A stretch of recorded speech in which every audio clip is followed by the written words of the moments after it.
Okay, welcome back, guys, to another video. It's you boy, Cooley, once again, and I have a very interesting video for today.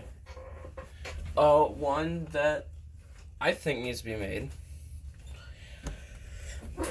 And I think a lot of you guys will like it because a lot of my viewers are people who play Battlefield 3. But before we get into that, I just gotta say that, I was banned from Old Guys Are Us. Yeah, I was banned from one of the main servers on Xbox.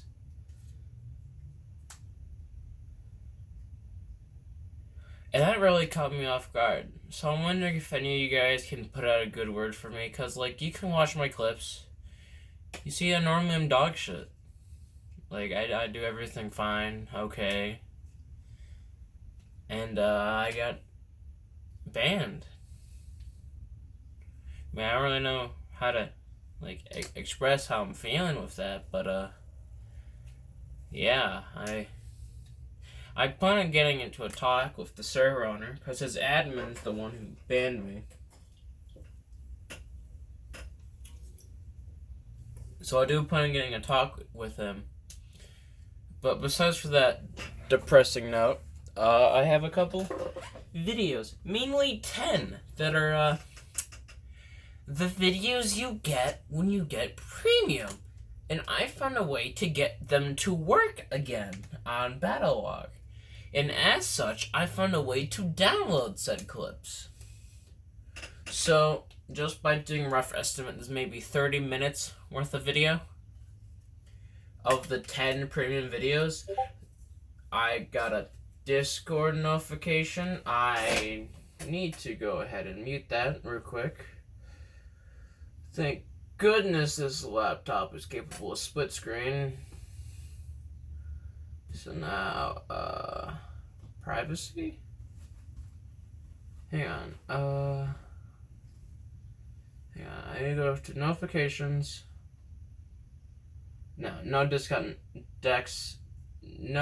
desktop notifications. So anyway, I literally just muted you.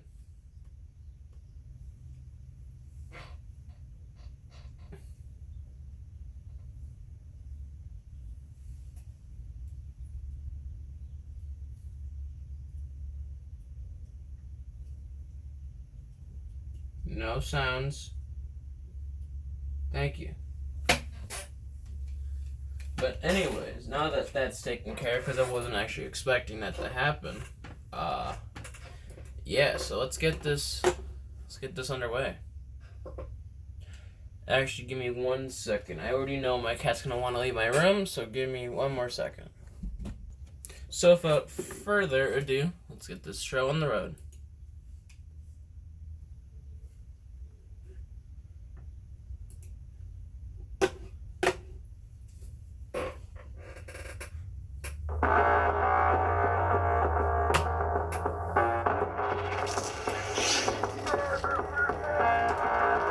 Exclusive video. Ooh. Danya. More Danya. Hey, my name is Björn Jonsson. I'm a senior producer here at DICE. I'm also heading up the operations team who works on all the different post-launch content for our games. We are really excited about Battlefield 3 Premium. Not only will you get early access to our upcoming expansion packs, you will also get access to more advanced online features, unique in-game content, as well as taking part in exclusive events that we will run throughout this program. And with these exclusive videos, we'd like to give you more of an inside look at what Premium is all about. Okay, give me a second. Ooh, 8-7. Ooh, Aug. Ooh. Wait, where's my mouse? I'm the lead designer for the DICE operations team, and I'm... Hang on. I saw something. Hang on. You cannot let me just... Okay. I, for a second, thought this man was using a 93R in single. It seriously looked like that. So this man just got shanked. I'm the lead designer for the DICE operations team. Ooh, hello. I'm currently in charge of designing the X-Packs for Aug A3. I started at DICE in 2004 as an animator doing weapon animations for BF3. And since then I've moved on to design. The idea behind Close Quarters is to capitalize on what the Battlefield universe is. In 1 second you can be like an infantryman running through a house, and in the next second you can be a pilot soaring through the skies in a jet fighter. So it has all these very exciting elements, and what we want to do with Close Quarters is to really capitalize on the infantry-focused, tight combat environment. Now with maps that really cater to it. In order to enhance that, we've also introduced what we call HD destruction, which basically means that you can use only your rifle. I mean, normally you would have to use like tank shells and bazookas in order to bring down these big stone walls. But now it's like plaster, wooden panels, furniture. So you'll be like a destruction machine. That's why this DLC is so fucking destructive. It makes everything very vivid and very kind of in your face. Yeah, I agree with that. That is very fucking cool. Wow, L8682. Close Quarters, you get 4 new maps, all focused on the Zibo Dania 9 to 5 scrap experience. You also get 10 new assignments, which will allow you to unlock 10 new weapons. And finally, you get 2 new game modes: Conquest Domination and Gun.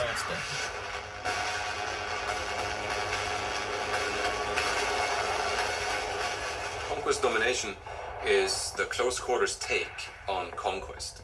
You basically have less amount of flags with much quicker cap time. So flags tend to change owners very quickly, but also you have no safe spawns, you don't have any home bases. So it's really important that you keep control of these key areas.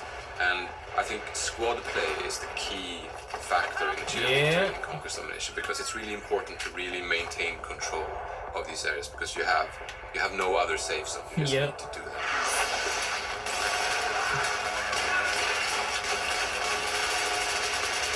Then we have Gunmaster, which is a really action-packed jump-in-and-play mode, which is actually a race, where you start out with a pistol, and then as you get kills with that pistol, you advance to the next tier of weapons.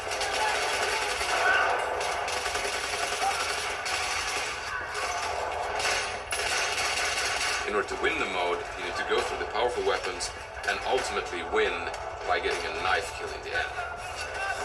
Yoink. If you do that before everyone else, you win the race, you win the mode, and it's all smiling faces.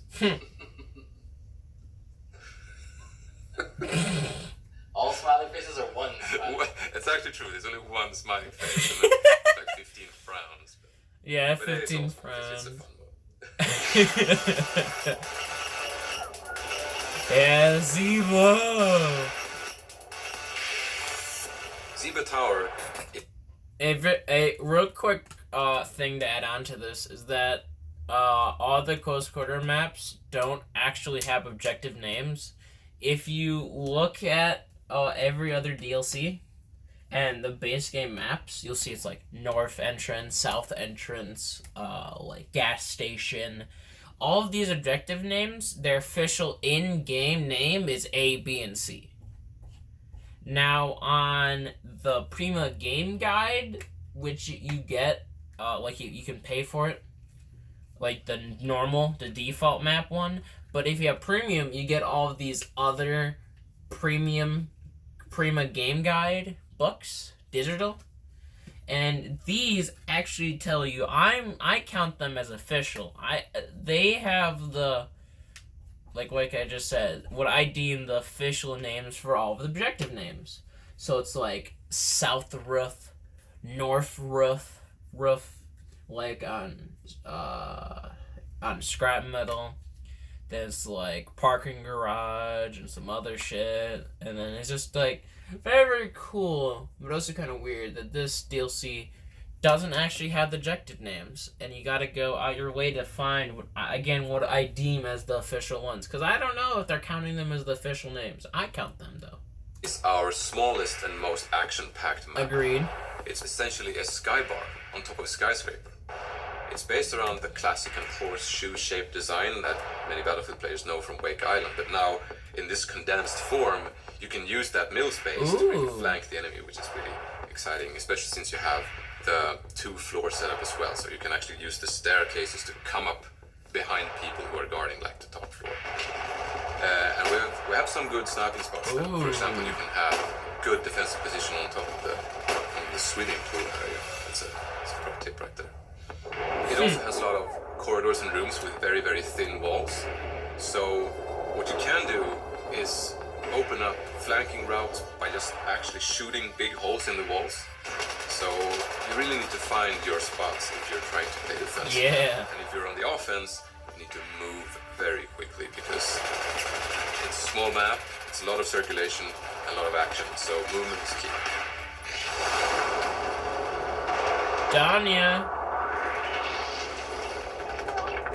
Danya Fortress is the most varied map. It's built upon this old fort based on a hilltop. So it has this really old stone, catacombish fundamental base. And then they have tried to build this nice, posh, luxurious palace on top of it with lots of art and nice furniture and things. And now, war has come, so it's partly destroyed, and you have all these big holes and openings that allow for, flanking and going between floors and so on. Gameplay-wise, it has lots of stairs that lead to either flag positions or to the other floor, of course, and also to certain sniping spots that you can have an overview of the courtyard or big corridors. So I think the best tactic to employ on Danya Fortress is to use really proper squad play in order to defend the key locations, like the entrance room. Get him with that Scar L. All kinds of entrances, so protecting them needs more people, so a good squad will really be able to lock one of those down, and that's what's going to achieve it. Operation 9 to 5. I was looking at Battle Log, and I was looking at fandom for BF3. Also, by the way, it is now, I'm 100% sure, 99% sure, I haven't double checked it, but I'm pretty sure now it's actually like BF3 is over 10 years old everywhere now, so that's a cool thing. But on another note, it is believed that Operation 9 to 5 is a reference to the average American workday, which is 9 a.m. to 5 p.m. Just a cool thing that kind of sticks out to me, because if that's true, that's a kind of a cool thing to say. Kind of a cool thing to do. Okay, now to move on. Operation 9 to 5 is our biggest and most destructible map, I would say. It is essentially an office with the cubicles and the desks and the cafeteria and the bathrooms, and they're all not very sturdy. So there's lots and lots of destruction. You will see someone on the other edge of the office, and he's partly covered by, the cubicles and the furniture, but you will just shoot through that and start putting, downrange fire on it. So it's still close quarters, but it features the longest ranges in the expansion pack, and it makes it really interesting. And I think on Operation 9 to 5 you see the most through the wall being used. Yo, wait, hang on. Did y'all see that too? It makes it really interesting. And I think on Operation 9 to 5 you see the most this man's using a single fire varied weaponry being used. M5K. And also, it has a garage that goes underneath the whole complex. Yes, IR site. Yes. The cars. So you can use the garage as a traveling hub, if you will. You can go up that fire escape or through that staircase and end up on the other side of the map. So you really need to mind those extra exits when you play Operation 9 to 5. Scrap metal, baby. Scrap metal is the most vertical map. It is an old factory, parts of it actually so old that it's not being used anymore. It has a kind of a two-fort design where you have one big area, which is actually like a worn-down part of the factory, and then you have the still kind of functional area on the other side. And the thing is, those two sides are connected only through pretty narrow passages. So keeping those under control is really, really key.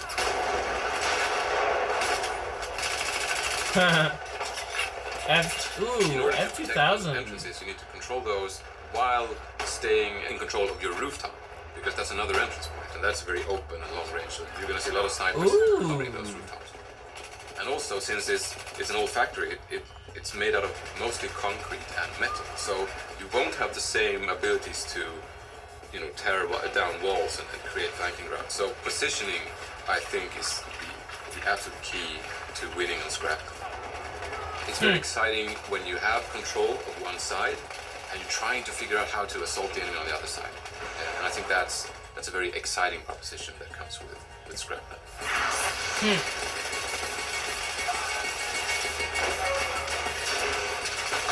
Ooh, there's a lot of good kills in this. Yeah. Ooh, fucking Christ. Own more. Dun dun dun dun dun dun dun dun dun dun dun dun. Okay, well, we do got time for another. This one is episode 2.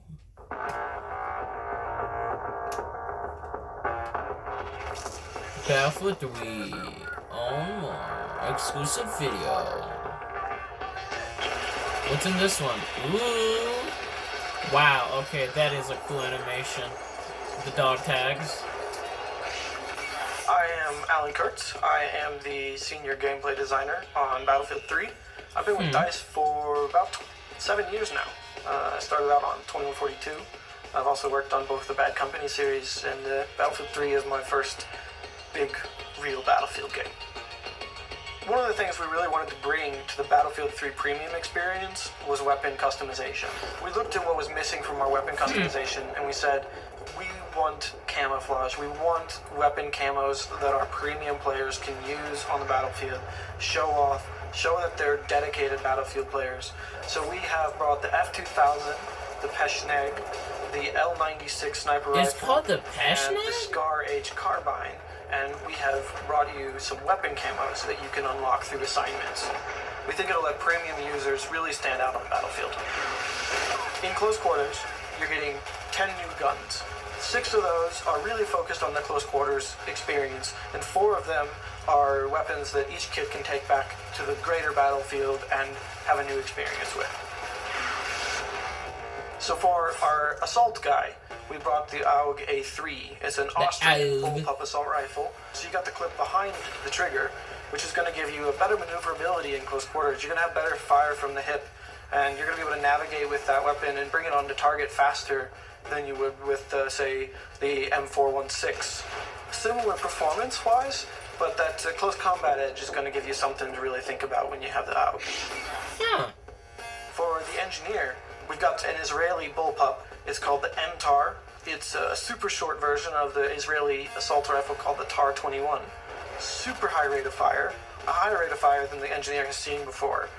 Not super accurate because it's so short. Kind of like a FAMAS for the engineer. I know that guys have been looking for that super high rate of fire volume output gun, and I think we've really brought that with the MTAR. The high-tech weapons come to the support kit this time, with the new LSAT is part of the Army's lightweight weapon technology. LSAT isn't that This is a belt-fed machine gun, but it has a special new linking system and a different bullet that makes the weapon much lighter than most belt-fed machine guns. So it doesn't have a super top rate of fire, but it has a really good mobility, and it's kind of a nice blend between an M27 and an M249. Something that sits in the middle that you can use in close quarters, but you can put a bipod on it and hit some long range if you need to, and something that I think really fits in between those two. And I think support players will find that gives them an edge in these close quarters in combat. For recon, we went out and we found the M417. And this is a semi-automatic designated marksman rifle. The 20-round magazine, which is a bigger magazine that's been available, with also the big hard-hitting round from the Mark 11 with the 7.62 NATO round. So you're going to get the power of the 7.62 NATO in a shorter, more controllable package and a bit more mobility. It doesn't have the accuracy that the other semi-auto sniper rifles does. Oh, it has accuracy. It's definitely going to give you an option beyond just the SKS in a close. I forgot who. Oh, I do remember. KT Demon on BF3 is a fucking beast of this weapon. I personally, my least favorite weapon in Battlefield 3 is the SKS. KT Demon is still kind of a quag with the M417, but I do thank him for not being an SKS main like so many other people. And then like, I'll go rant about that weapon another time, but KT Demon, shout out to that man. He's amazing. Okay, moving on. Quarters environment, for playing Recon, for being that team player with your beacon and with your tugs, and giving your players the intel and still being able to compete on a close combat level. When we look at weapons, we've got the ones that are class specific. We also always have some all-kit weapons. Our PDWs, our shotguns. And we looked at our personal defense weapons and we realized we didn't have something that was hard-hitting up close with a good rate of fire. So we looked at the M5K. It doesn't have a very big clip, but it fires a powerful 9mm round. It's kind of a spray gun, not super accurate, but great mobility, super short. It's got the foregrip on the front for some great controllability, and basically just lets a player get in close, hit hard, no range at all, but, you know, basically lets anybody kind of be that ultimate close quarters specialist with this gun. Then we looked at the flip side, which is the shotguns. We wanted to bring back a pump shotgun that people could say, you know, this is a combat pump shotgun. So we have brought over the SPOS 12. It's really an accurate pump shotgun. It's got a tight spread. You got to really get in close with it or be real accurate with it to get the full effect of it. It's a little bit of a blend of the speed of a semi-auto with a nice tight choke on the shotgun. Your pellets are going to land together, and I think we'll find players are going to really enjoy the new aspect of the SPOS 12 when it comes in. Oh my fucking god, that guy hit the barrel and it killed someone. The other 4 weapons, we looked at roles and places outside of the close quarters pack, because you can take all 10 weapons from close quarters into any map, and that's been really important for us. So on the assault kit, we've brought over the SCAR L. This brings a super popular SCAR platform from the engineer over to the assault side. It's a relatively low rate of fire, and it fires the same round as a M16, but it's much more controllable. It's really good at hitting mid and long range. It's got good accuracy. It's a nice balanced gun, and I think players who generally gravitate towards an L85 or an AK will find that this gun might be a little bit more their style in the mid-range combat. For the engineer, we've got the ACWR, which is an American assault rifle. It's pretty popular today with the Special Forces, and we've done it up differently here. We're bringing the 6.5mm round, and this is a Special Forces round specifically developed for short-barreled rifles, for getting out there and giving a bit more impact at range than the 5.56 round typically does. Okay, so there you go. Your ACWR isn't going to be quite as good up close as most carbines, but it's going to give you a bit more range, and it's going to give you a bit more controllability than the SCAR H, which is our long-range carbine today. So I think it'll fit into a niche where some players have been complaining that they don't quite have what it takes at distance with a carbine, while giving them a trade-off that still makes it a balanced gun. Recon has always been about long range. We knew we had to bring in something bolt action that players were really going to be able to say, this is a new bolt action gun, it's something I haven't seen before, something unique. So we went out and looked, and we found the JNG 90. This is actually a Turkish rifle, renowned for its accuracy, one of the most accurate sniper rifles in the whole world. We think that players, when they get their hands on this, will be making those long-range headshots and really pulling down some marksman bonus with this one. Finally, for support, we've got the L86 LSW. That stands for Light Support Weapon. This is the British Army's light support weapon. It's a clip-based weapon. It's got about 42 rounds or so in the magazine, similar to an RPK or an M27, except this one's bullpup. This is the big brother of the L85 for the assault class. Super accurate, great on a bipod, but also has some mobility bonuses, so it'll let it double up in the close quarters environment, especially if you slap a laser sight on there or foregrip, and you can really get a nice, good, accurate close combat light support weapon. I think players who like the L85 will find a support weapon that they can really go to in the L86. Yeah, clap them cheeks.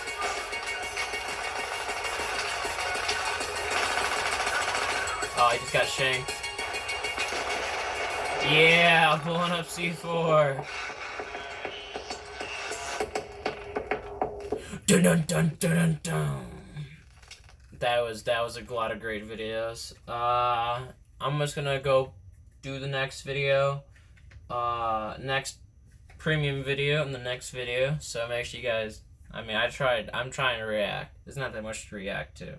Just a lot of amazing Battlefield plays and a lot of amazing Battlefield maps with a lot of amazing Battlefield guns, with a lot of amazing Battlefield developers. So anyways, like, comment, subscribe, I guess. I'll see you on the next one.